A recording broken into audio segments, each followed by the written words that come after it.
Good evening, viewers, and if you're listening to us, it's the second season of the Can You Fix Nigeria Challenge, and this is episode 4 of season 2, where I'm going to be talking on the issues within related to labor within the oil and gas industry in Nigeria. My guest tonight is Mr. Otu Udoudo. Otu is a BSc. Graduated in chemical engineering from the University of Port Harcourt in 1995. Has about 30 years experience in the oil and gas industry. He was a facilities and concept engineer with ExxonMobil Producing Nigeria, senior project engineer with Exxon, was a project director with DGS, Integrated Project Limited in Houston. Previously, he was secretary of PENGASSAN in Mobile Producing Nigeria. Mr. Otu, you're welcome to the discussion tonight.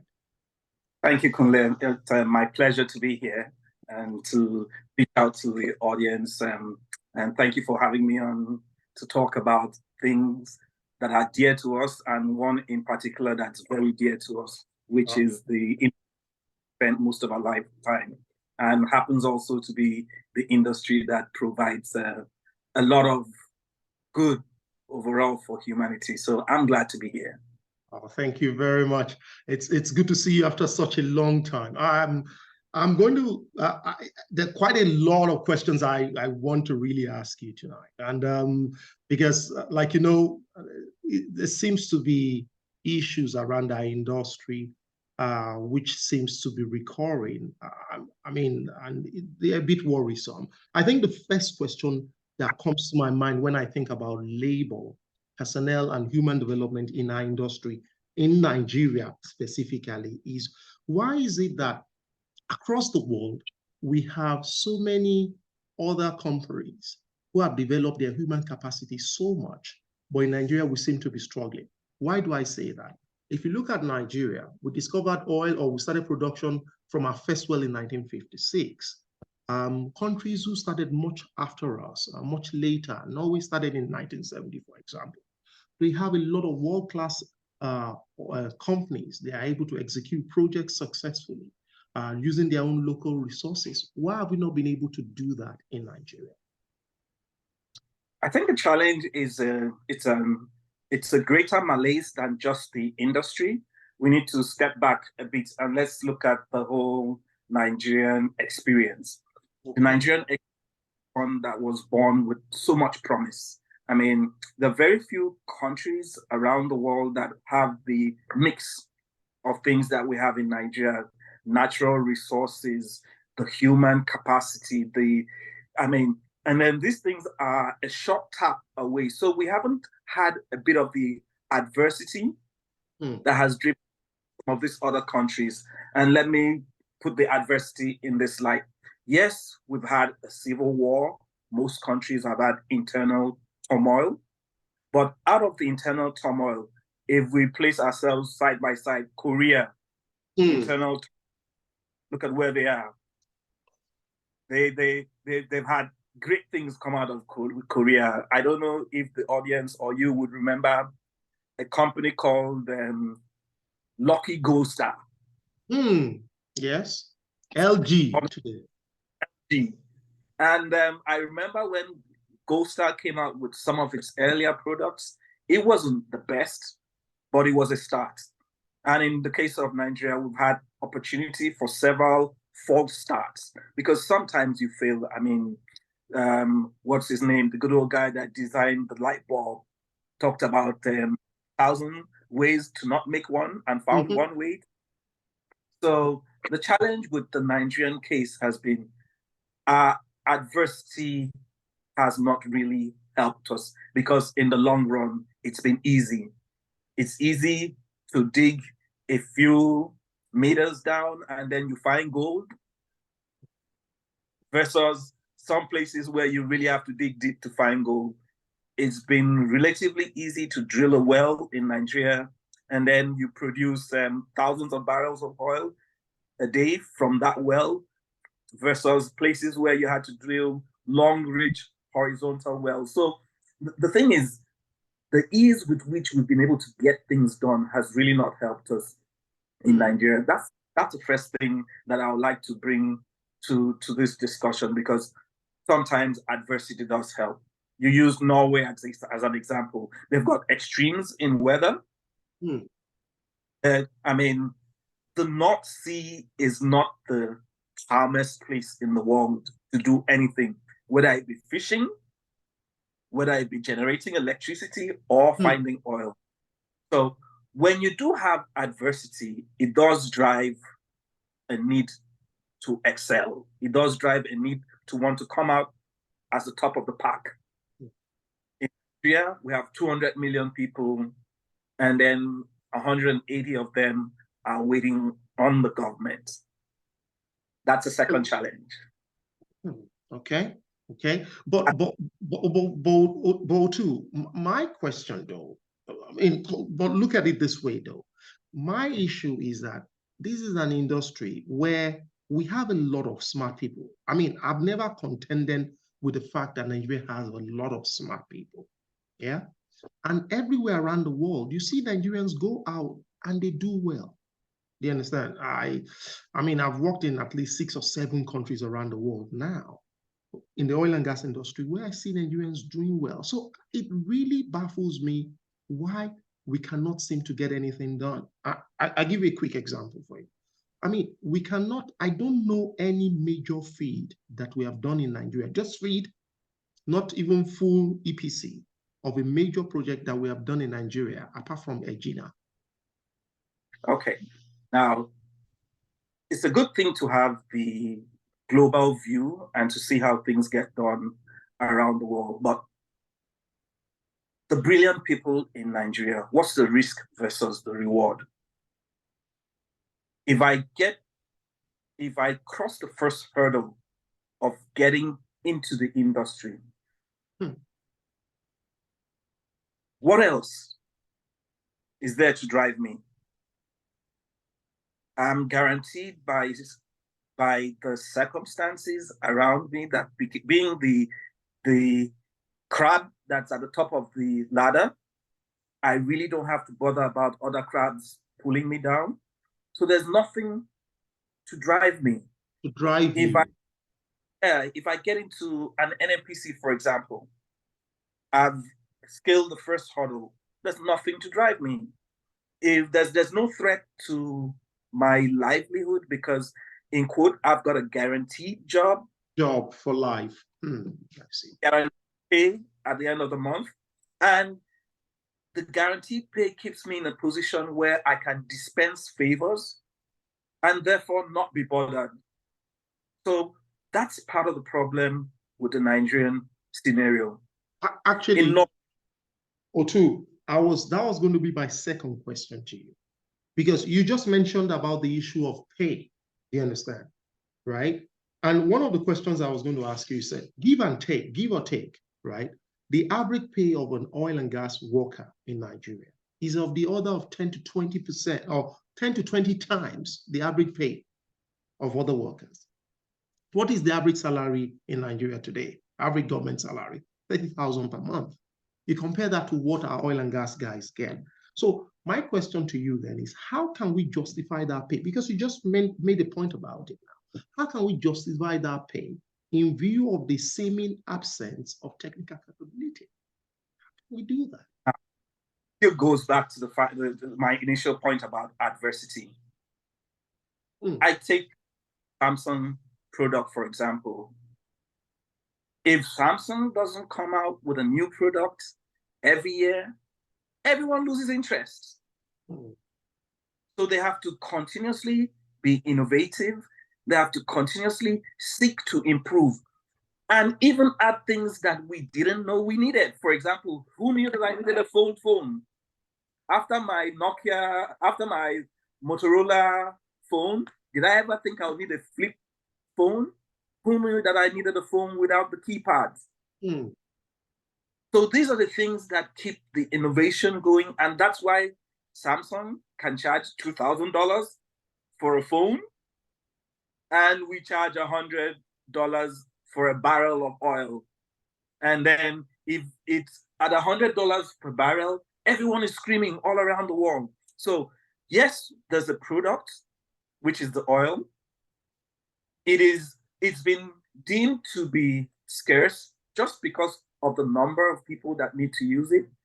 So due to the assigned scarcity, we've been able to assign a number to how much needs to be earned by it.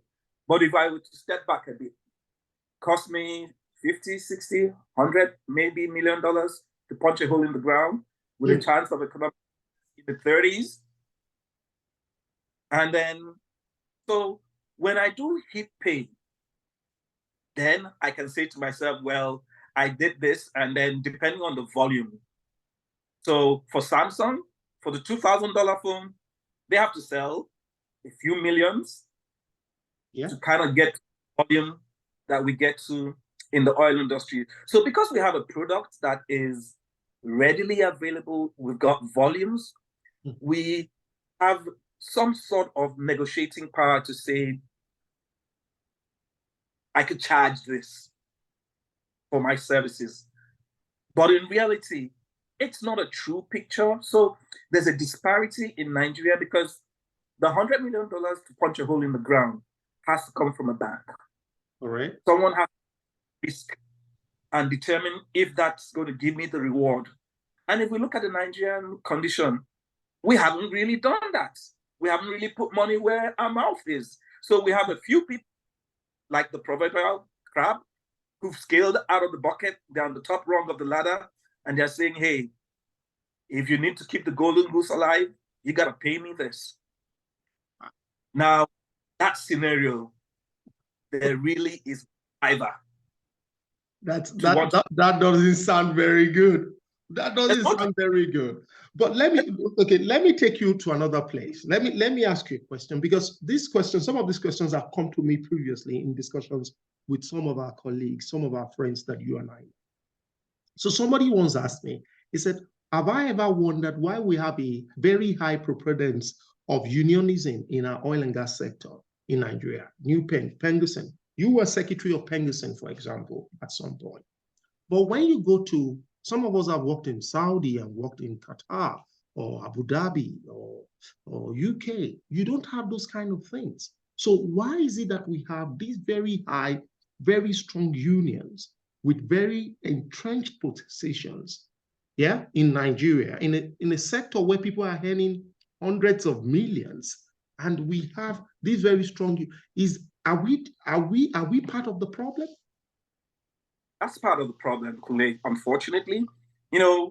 My worldview has actually changed the more I've had to walk across different clients and in different sectors. So the guy in the production side of the business has a different, the guy in the contracting side of the business has a different worldview. And then in ExxonMobil, we had the idea that, part of our strategic partners are the contracting community, but we really don't treat. So, because if you look at the disparity in pay, the producing guys are totally earning something different from the contracting guys, who are earning totally something different from the guys who are in the marketing sector, which will be the guys downstream. Now, the more perceived power you have, the more your capacity and ability to negotiate en masse. So the unions have seen that, okay, since this is the cash cow for the Nigerian polity, let's lean on that for our own survival. How many of the protests, the holdouts, have ended up benefiting the 199,500,000 other Nigerians? None. None. It was always about us, honestly. You know the answer, Kule. Really? Anyway. What's the risk? What's the reward? In a top class sector, you have top pay, high risk.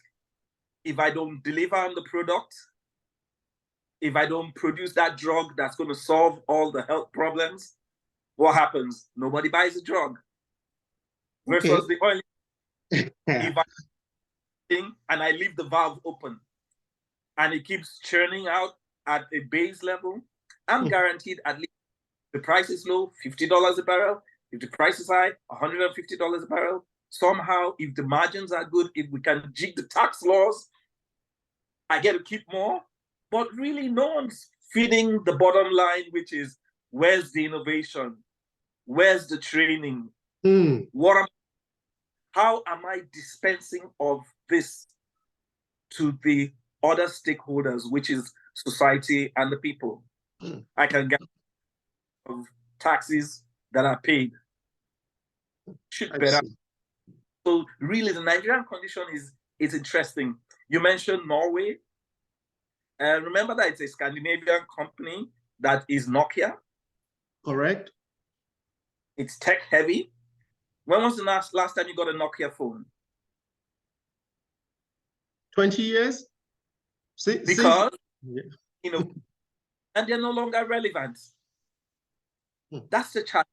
You have a Ford Motor Company that has the United Auto Workers Union, one of the strongest anyway. If you want to get elected in America, you need a UAW. Yes. Yeah. If you want to get elected, you need the teachers union, for example, in the US. But look at Ford. Ford has been around since the early 1900s. Correct. It's valued how many billion? The share price is 7. Look at the Tesla. Tesla is a recent implant, but because of innovation, robo taxis, AI, all that, Tesla can build a plant every 2 years. When was the last time we built something in 2 years? The contracting cycle is 2 years. Our contracting cycle is 2 years, actually.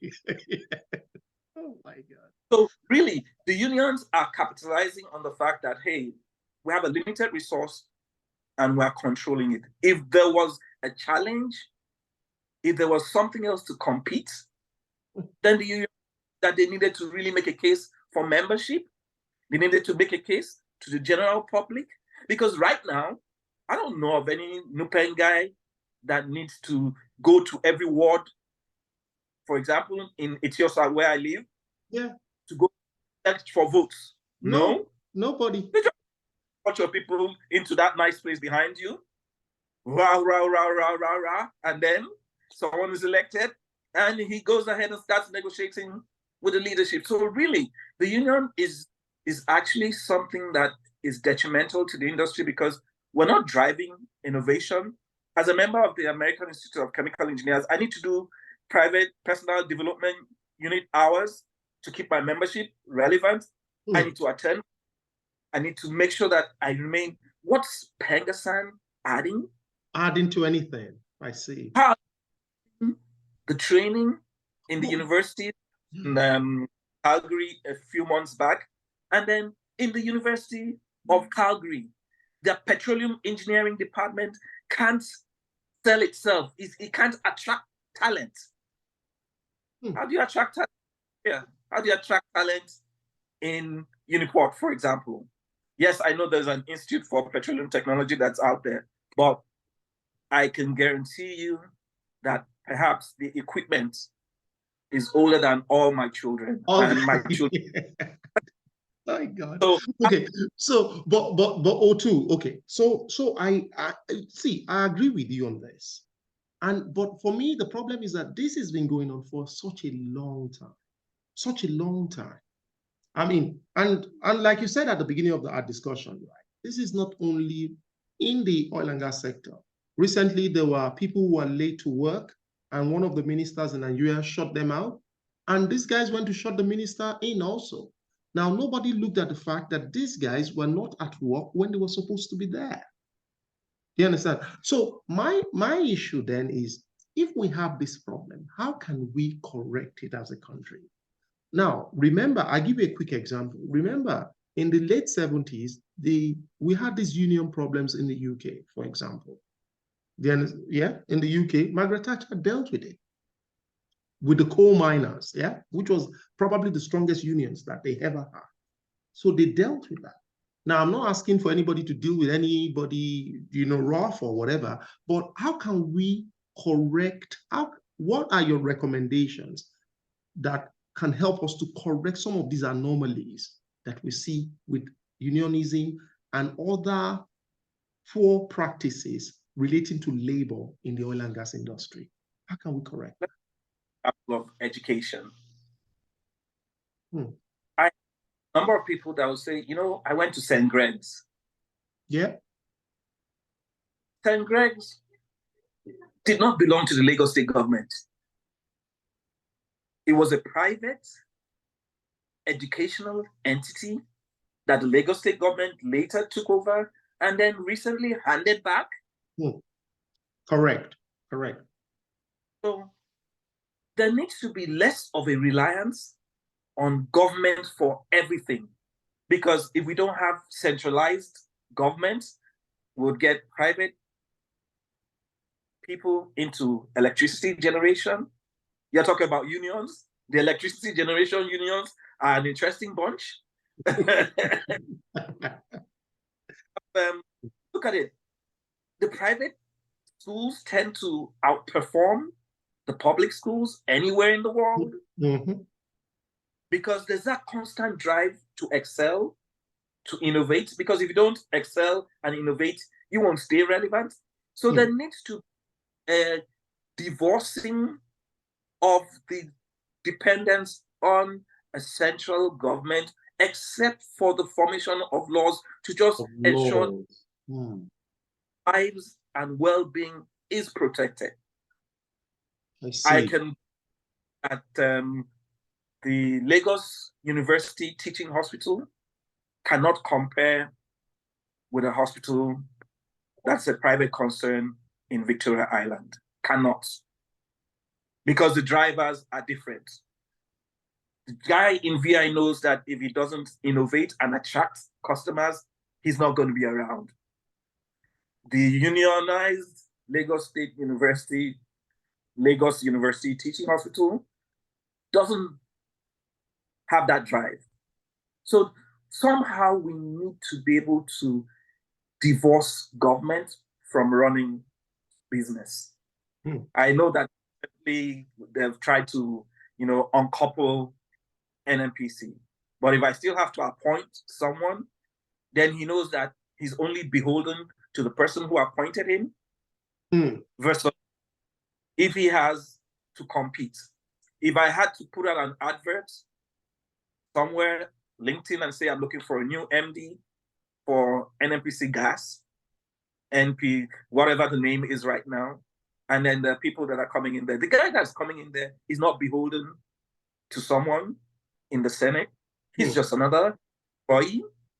The person is beholden to are the stakeholders, which would be shareholders, the employees, and the people that would own the business. So there needs to be a paradigm shift in the mindset of the people for us to be able to move forward in Nigeria.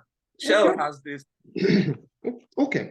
So let me take you in another angle now at the moment. So we're beginning to see a lot of the IOCs, they are beginning to disengage from Nigeria. I'm sure you've heard about Exxon themselves, where you and I worked before, selling up in Nigeria, selling up their JV assets, I believe, to Seplat. Previously, we know that ADAX have pulled out, Shell is selling assets, everybody is selling assets, okay? So, and they're selling this to local companies, they're reducing their footprint. How do you think that this will impact our labor forces? So 2 questions for you. How do you see this affecting our local forces, our local employees? Are we ready to take up this challenge? You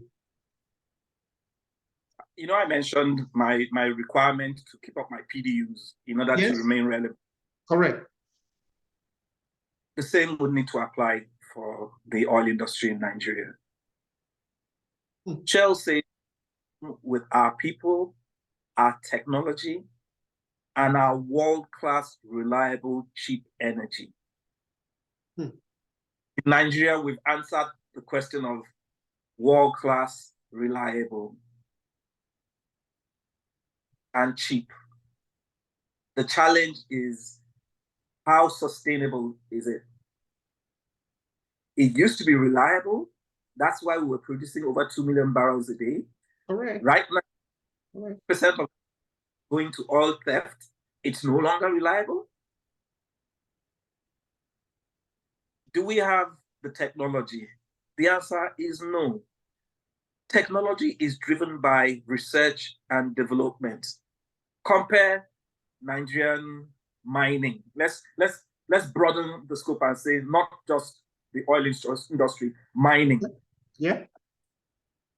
Gold mines in the West in Nigeria are still the same way they were. The mines up north are still the same way they were. Maybe, yes. The well-being of the people around those places. We have a steel industry that has Russian parts, Russian, American tires, French engine, Nigerian door handles. If we don't own the technology, if we don't develop the technology, then this is just an industry in decline that is ready to die. And really, the Nigerian well-being will be worse off for it because you find everything.